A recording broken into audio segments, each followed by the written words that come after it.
Lubbock doit être à environ 5 heures de route de Dallas. C'est une ville universitaire. Tout le monde se connaît dans le coin. Un livreur a déjà commencé sa journée de travail. Il fait un arrêt dans une supérette ouverte 24 heures sur 24. Le livreur arrive et ne voit personne. Alors il décide d'aller jeter un œil. Mais lorsqu'il regarde derrière le comptoir, l'homme y découvre un bain de sang. Il commence par examiner la femme étendue derrière le comptoir. On lui a tiré dessus. Il y avait du sang partout. La victime était manifestement décédée. Le livreur appelle aussitôt les secours. Les enquêteurs de la brigade criminelle arrivent sur place quelques minutes plus tard. L'homme qui les a appelés est là. Il les attend devant la supérette. Les premiers intervenants s'organisent. L'un des policiers reste auprès du livreur, tandis que ses collègues pénètrent à l'intérieur du magasin. C'était un endroit très fréquenté, à part au lever du jour, quand les rues sont vides. À l'intérieur, il régnait un silence surnaturel. Les secours confirment rapidement le décès.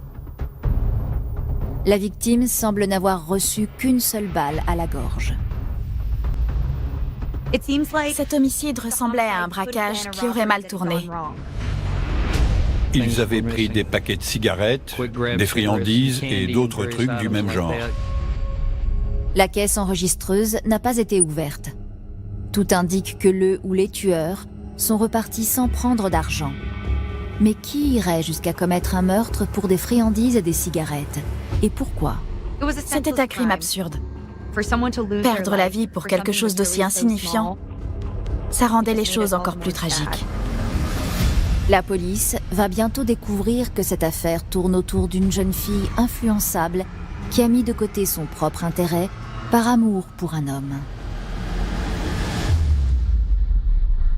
Victoria Harris a 17 ans. Elle vit à Weatherford, au Texas, dans une famille unie qui l'aime tendrement. Victoria avait toujours le sourire aux lèvres.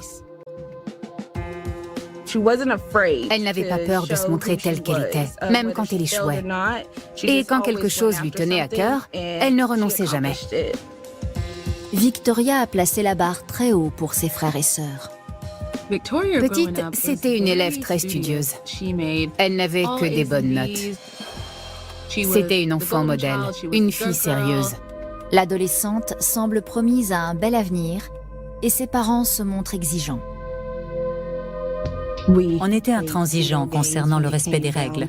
Après l'école, les enfants faisaient leurs devoirs et s'acquittaient des tâches ménagères. Mes parents accordaient beaucoup d'importance aux études, parce qu'eux-mêmes en avaient été privés. Ils étaient très stricts. Mais en terminale, Victoria n'a plus envie de jouer les petites filles modèles.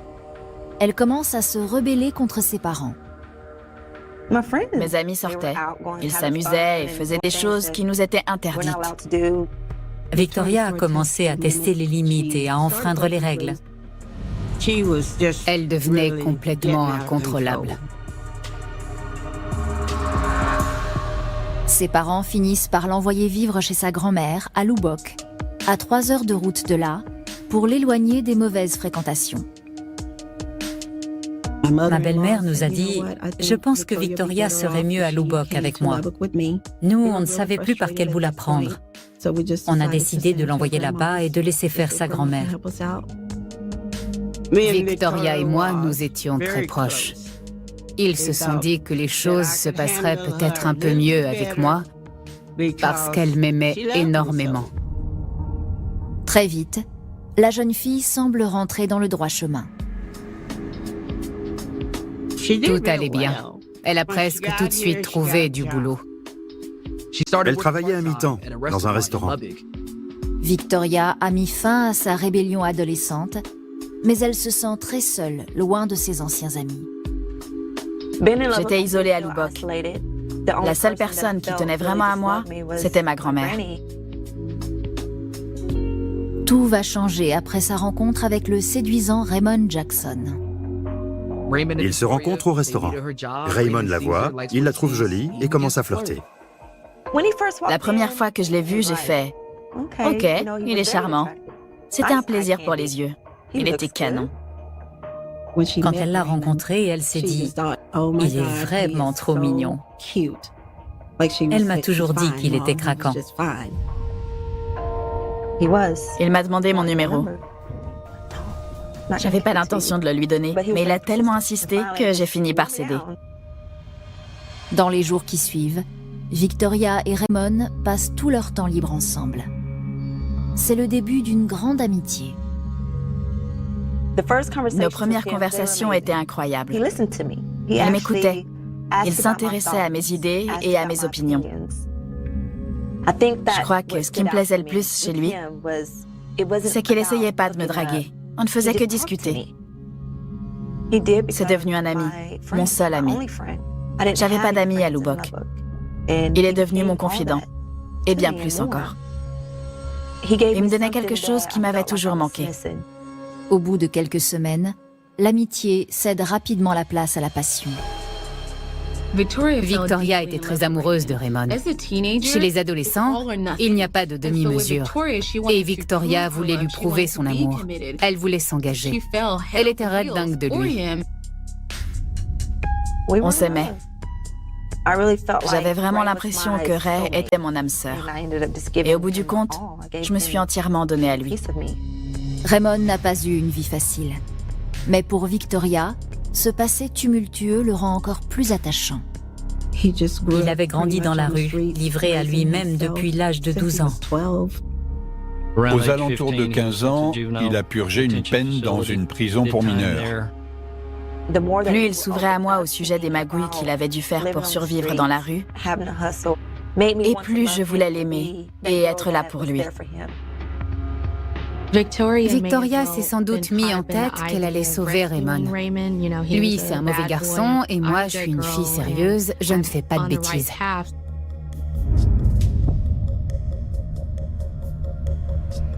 Elle recommence à braver les interdits pour pouvoir passer tout son temps avec lui.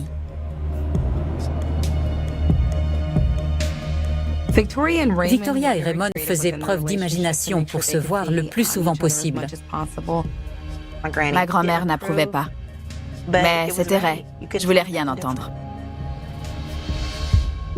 Dès que sa grand-mère partait se coucher, Victoria ouvrait la porte à Raymond.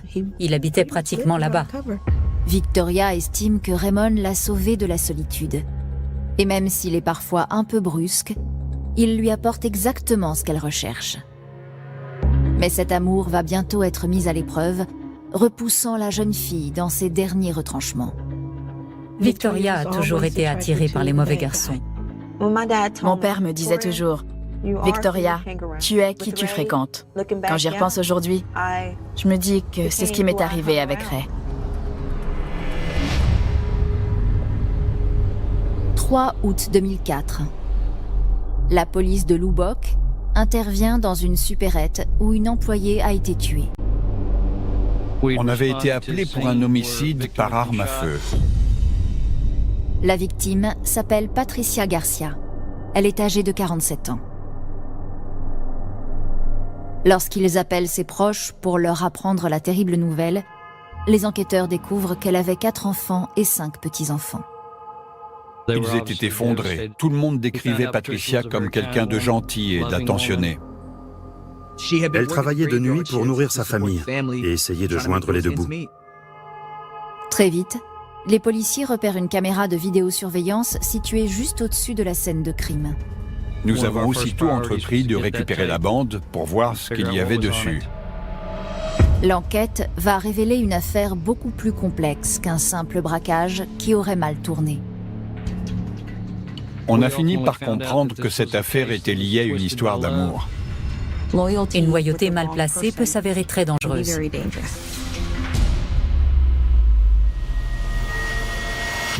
La jeune Victoria Harris est tombée amoureuse d'un séduisant voyou âgé de 18 ans, Raymond Jackson.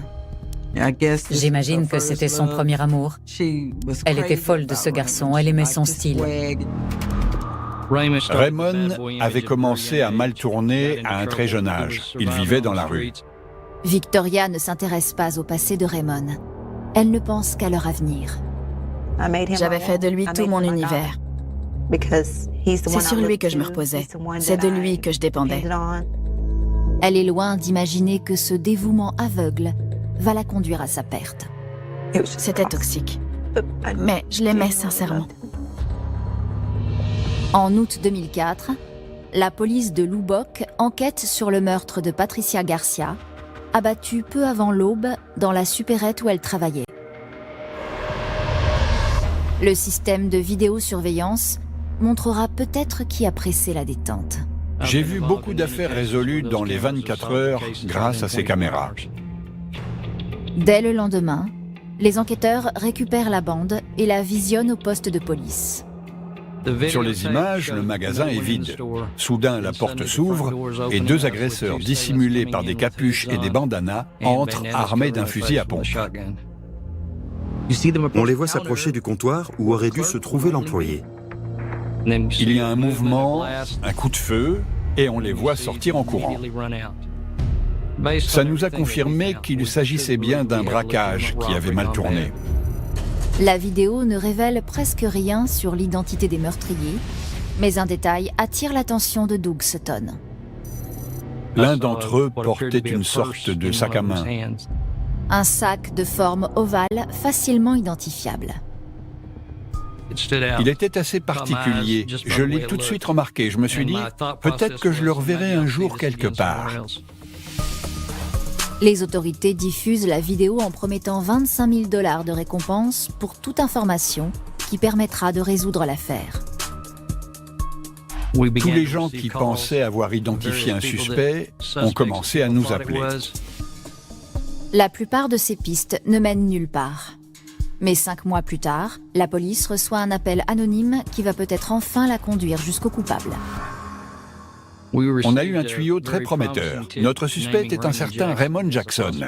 Quelqu'un l'avait entendu dire des choses dans une fête. D'après l'informateur, Raymond aurait tenu ce soir-là des propos pour le moins inquiétants. Raymond racontait à tout le monde comment il avait tué quelqu'un dans une supérette. Il voulait braquer le magasin, l'employé avait surgi en hurlant, le coup était parti et il l'avait tué. L'informateur a dit que Raymond ne semblait éprouver aucun remords. Lorsqu'ils entendent ce nom, les enquêteurs comprennent à qui ils ont affaire. Raymond Jackson était déjà bien connu des services de police. Il avait une réputation de dur à cuire. Il ne fallait pas lui chercher des crosses. Après avoir raccroché, les policiers découvrent que Raymond Jackson a un casier et qu'il est déjà dans le système informatique.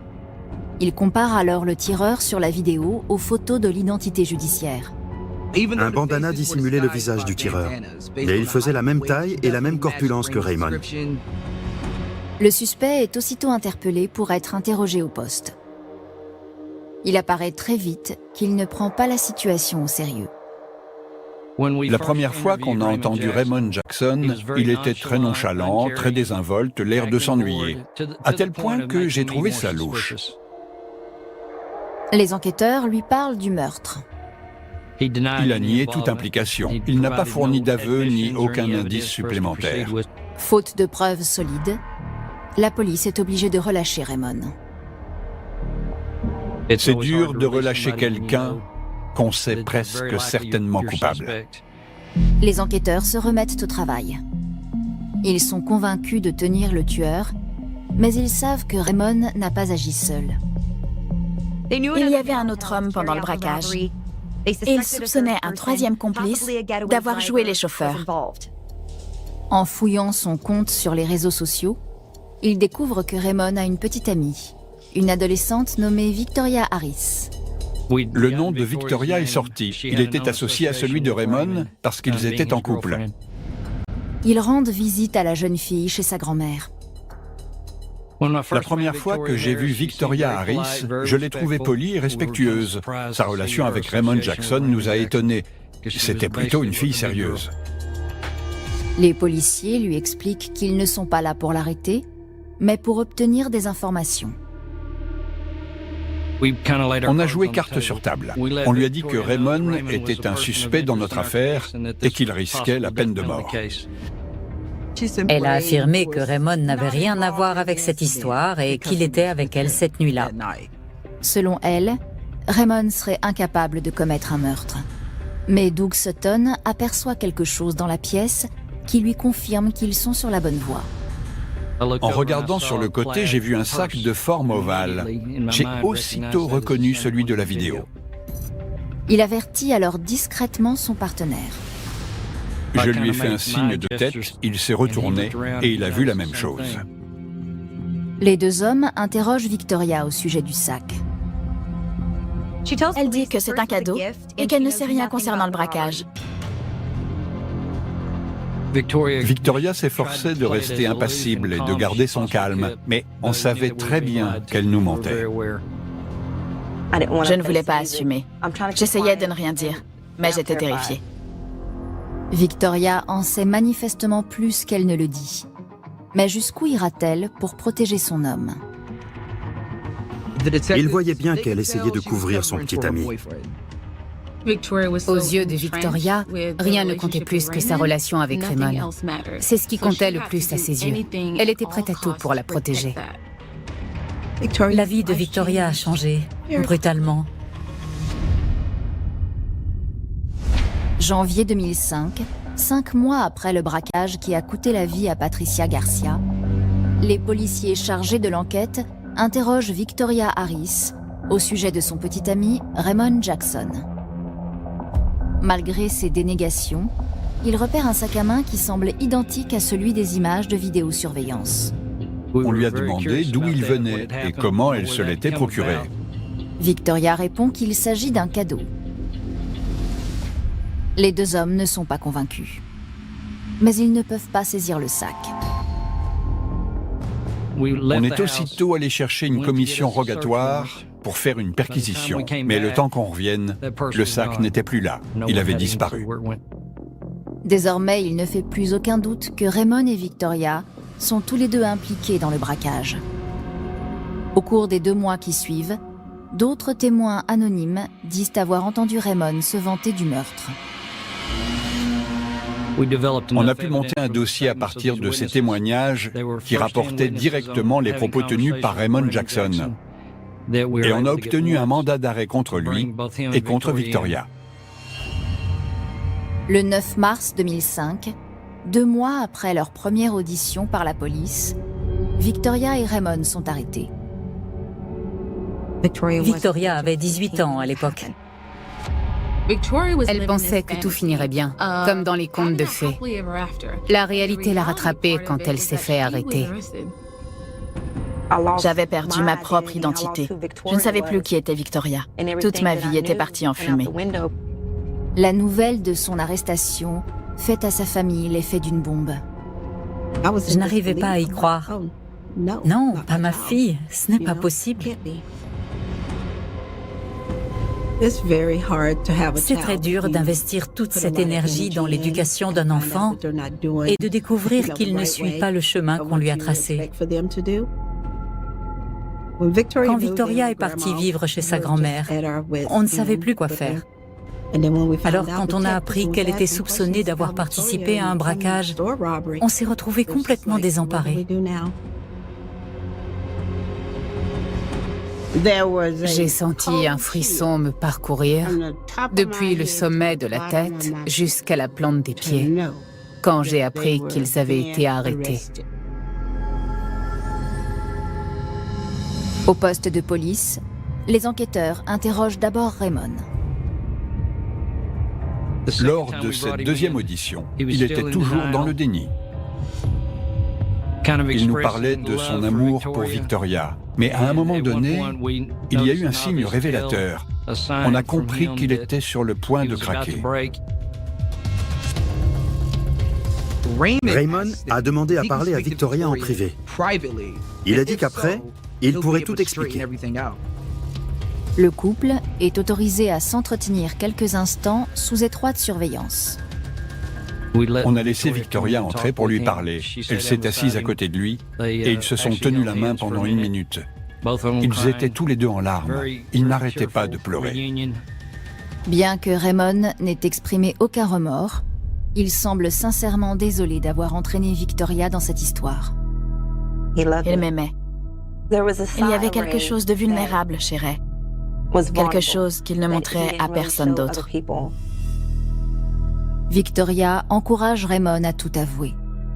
Elle l'aimait encore. Elle voulait à tout prix lui éviter la peine de mort. J'arriverai peut-être à lui faire entendre raison, à trouver un moyen de l'aider. Raymond dit à Victoria qu'il ne veut plus rien dissimuler. Elle l'encourage et lui répond « Dis la vérité ». Après cet échange avec Victoria, le jeune homme se dit prêt à parler. Raymond a décidé de se mettre à table. On s'est assis et il nous a raconté comment ça s'était passé. Il avoue avoir braqué la supérette le 3 août 2004. Mais d'après lui, le meurtre de Patricia Garcia ne faisait pas partie du plan. Il n'arrête pas de le répéter. Il est catégorique. C'était un accident. Il admet être allé à la supérette avec Victoria et son cousin Richie dans l'intention de cambrioler le magasin. On a identifié un 3e suspect qui était encore mineur à l'époque des faits. Raymond entre dans la supérette avec Richie en laissant Victoria faire le guet dans la voiture. Mais à l'intérieur, rien ne se passe comme prévu. Patricia Garcia est dans l'arrière-boutique. En entendant du bruit, elle revient dans le magasin, découvre Raymond et Richie et pousse un cri. Raymond dit avoir appuyé sur la détente sous l'effet de la surprise. Affolés, les 2 garçons s'enfuient sans même prendre le temps de vider la caisse. Le mineur était en panique. Raymond a simplement dit « J'ai peut-être bien tué la caissière sans le faire exprès. » Ce sont ses propres mots. « Peut-être bien. » Victoria s'est écriée « Quoi ?» Et il lui a dit « Démarre, on s'en va. » Victoria s'exécute. Elle a dû avoir très peur en apprenant ça. Mais elle était amoureuse. Elle ne voulait pas que Raymond ait des ennuis. Je crois qu'elle était tellement aveuglée par l'amour qu'elle était prête à faire tout ce qu'il lui demandait. Raymond insiste pour dédouaner Victoria et assumer l'entière responsabilité du meurtre. Il soutenait qu'elle avait juste servi de chauffeur. Il la protégeait parce qu'il ne voulait pas qu'elle aille en prison. Après les aveux de Raymond, les enquêteurs veulent entendre la version de Victoria. Mais il leur apparaît très vite que l'adolescente ne mesure absolument pas la gravité de ses actes. Le chauffeur est aussi coupable que la personne qui presse la détente. Je n'imaginais pas que Ray puisse m'attirer des ennuis. Je l'ai appris à mes dépens et je le regrette amèrement.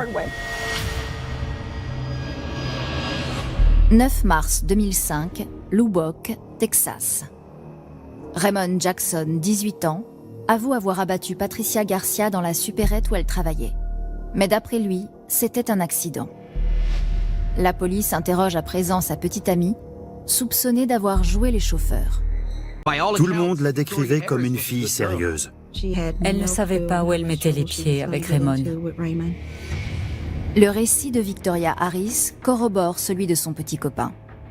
Mais les enquêteurs ont la nette impression qu'elle sous-estime sa culpabilité. Elle était encore très naïve. Elle n'a peut-être pas compris que cette affaire pouvait lui valoir une condamnation pour meurtre. Elle a coopéré pour lui éviter la peine capitale. Victoria raconte aux policiers sa rencontre avec Raymond et ses projets d'avenir avec lui. Elle voulait l'aider à sortir de la rue et passer le reste de sa vie avec lui. Ray et moi, on envisageait de se marier. C'était très sérieux et j'étais d'accord, alors j'ai dit oui. On s'aimait. J'avais vraiment l'impression que c'était mon âme sœur. Mais leurs projets ne font pas long feu. Raymond s'avère incapable de conserver un travail honnête. Face aux difficultés, on a tendance à se replier sur ce qu'on connaît déjà. Et lui, c'était la rue qu'il connaissait, c'était la survie. Tout ce qui compte pour Victoria, c'est d'être avec Raymond. Je lui disais, je pourrais laisser tomber mes études pour être avec toi, pour qu'on puisse avoir plus de temps ensemble. Elle se disait, je veux être avec lui quoi qu'il en coûte. Elle ne se fixait aucune limite. 2 semaines avant le braquage, Raymond et Victoria volent un fusil à pompe dans un pick-up. Ils ont repéré un fusil et des munitions à l'intérieur d'un pick-up. Alors Raymond a forcé le véhicule et il a volé l'arme. Une fois en possession de l'arme, Raymond propose de braquer une supérette. Ils voulaient refaire leur vie ensemble. Mais pour ça, il fallait de l'argent. Et la seule façon de s'en procurer, à leurs yeux, c'était de le voler. J'avais du mal à comprendre qu'il puisse faire ça pour l'argent. Mais je l'acceptais parce que c'était lui. Ray faisait toujours exactement ce qu'il voulait, quand il voulait. Victoria se sentait indissociablement liée à Raymond. Elle se disait, je dois tout faire pour le soutenir, parce que sinon je risque de le perdre. Je ne vivais que pour Ray. Il était tout pour moi. Plus rien d'autre n'avait d'importance. Il était l'objet de toutes mes pensées. Victoria est censée faire le guet et conduire la voiture. Mais Raymond dit qu'ils vont avoir besoin d'une 3e personne. L'adolescente met son jeune cousin Richie sur le coup. Elle en a parlé à son cousin de 12 ans, parce que d'une certaine manière, elle ne pensait pas à mal. Elle aurait fait n'importe quoi pour Raymond. D'après elle, il n'aurait jamais dû y avoir de blessés. Victoria a dit que l'arme ne devait pas être chargée. À l'aube du 3 août 2004, la jeune fille prend la voiture de sa grand-mère pour conduire Raymond et son cousin Richie jusqu'à la supérette. Son rôle s'est limité à prendre la voiture de sa grand-mère et à la conduire. Une fois la voiture garée sur le parking, Victoria donne son sac à Raymond pour y mettre le butin du braquage. Les 2 garçons se nouent un bandana sur la figure et se préparent à entrer. Raymond est armé du fusil à pompe. Victoria croit que l'arme n'est pas chargée, qu'elle a juste un rôle dissuasif. Mais elle va bientôt découvrir que son homme n'a pas été entièrement honnête avec elle. Toute sa vie est sur le point de basculer. Parfois, il m'écoutait, mais pas toujours. Avec Ray, il n'y avait pas de limite.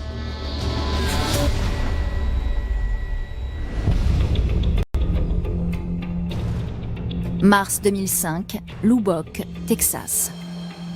La police interroge Victoria Harris, une jeune fille de 18 ans soupçonnée d'avoir servi de chauffeur au meurtrier de Patricia Garcia.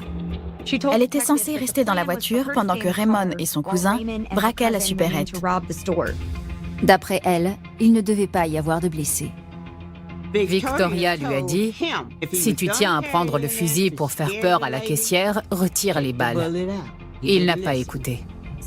Parfois, il m'écoutait, mais pas toujours. Avec Ray, il n'y avait pas de limite. Ça pouvait vite dégénérer. Elle entend un coup de feu et voit ensuite Raymond et Richie sortir en courant, les mains presque vides. Ils ne sont pas restés à l'intérieur plus de 30 secondes. Il a dit, je lui ai tiré dessus, je lui ai tiré dessus. Tu as fait quoi? Je lui ai tiré dessus, je te dis. Et elle, mais je croyais que le fusil n'était pas chargé. Il a répondu, j'avais peur qu'ils aient un flingue, alors je l'ai chargé. Raymond ordonne à Victoria de démarrer. La vie de Victoria a brusquement basculé après le meurtre. Quand il est revenu dans la voiture avec elle et qu'il lui a raconté ce qui s'était passé, elle savait que c'était mal. Elle était terrifiée, mais elle se disait aussi, je ne peux pas le lâcher. Je l'ai regardé en pensant, je suis mouillée jusqu'au cou. Comment je vais m'en sortir? Je savais que j'avais pas été élevée comme ça. Victoria fait un choix. Elle appuie sur l'accélérateur et quitte les lieux. Elle était prête à tous les sacrifices, à jouer les chauffeurs, à commettre des délits avec lui, à faire tout ce qu'il faudrait pour rester avec lui. 2 jours plus tard, la jeune fille aide Raymond à se débarrasser de l'arme. Elle l'a conduit au bord d'un lac en pleine nuit et il l'a jeté dans l'eau. Victoria savait qu'un meurtre avait été commis alors qu'elle faisait le guet. Mais elle a choisi de cacher l'arme parce que son propre intérêt passait en second. Après avoir entendu le récit de Victoria, il est évident pour les enquêteurs qu'elle ne mesure pas la gravité de ses actes. Elle a participé aux préparatifs. Elle a conduit la voiture. Elle savait pour l'employer et elle a aidé à se débarrasser de l'arme. Aux yeux de la loi, le simple fait d'avoir conduit la voiture la considère tout aussi coupable que si elle avait pressé la détente. Victoria Harris et Raymond Jackson sont tous les deux mis en examen pour meurtre. Le lendemain, le cousin de Victoria, Richie, est inculpé sous le même chef d'accusation. Tout ça n'avait aucun sens. Je ne pouvais pas en croire mes oreilles. C'est une blague ou quoi? Donc maintenant, c'est non seulement ma sœur, mais aussi mon cousin? Ce n'est pas tous les jours qu'on arrête un collégien pour meurtre. Je ne voyais pas un gamin de son âge faire quelque chose comme ça. Il était très jeune, et je suis convaincue que sa peur a eu raison de lui ce soir-là. À l'approche du procès, les enquêteurs s'efforcent de réunir un maximum d'éléments pour consolider le dossier. Ils commencent par le sac à main. Victoria avait reconnu qu'il s'agissait bien de son sac à main et il apparaissait sur les images de vidéosurveillance. Les policiers ont vu le sac chez Victoria la première fois qu'ils l'ont interrogé. Mais quand ils sont revenus avec une commission rogatoire, il n'était plus là. Ils ont beau interroger la famille de Victoria, le sac à main semble s'être évanoui dans la nature. On n'a jamais réussi à remettre la main dessus. Il avait disparu. Personne ne savait ce qu'il était devenu. Les enquêteurs se lancent ensuite à la recherche du fusil à pompe. Ils parviennent à localiser l'arme du crime avec la coopération de Raymond. Il nous a conduits sur place et nous a montré où il l'avait jetée. On a fait venir des plongeurs qui ont repêché l'arme exactement à l'endroit qu'il avait indiqué. Acculé, Raymond Jackson passe un marché avec le bureau du procureur. Cet accord permettait à Raymond d'échapper à la peine capitale en témoignant contre Victoria au procès. Si Raymond écope d'une peine moins lourde, Victoria risque de tomber avec lui. Mais la jeune fille est prête à en prendre le risque pour lui sauver la vie. C'était ma première pensée au réveil et la dernière avant de sombrer dans le sommeil. Je m'inquiétais pour lui. Dans l'ensemble, je ne savais pas quoi faire. Ou plutôt, je ne savais pas quoi faire de moi-même, parce que il n'y avait que lui qui comptait.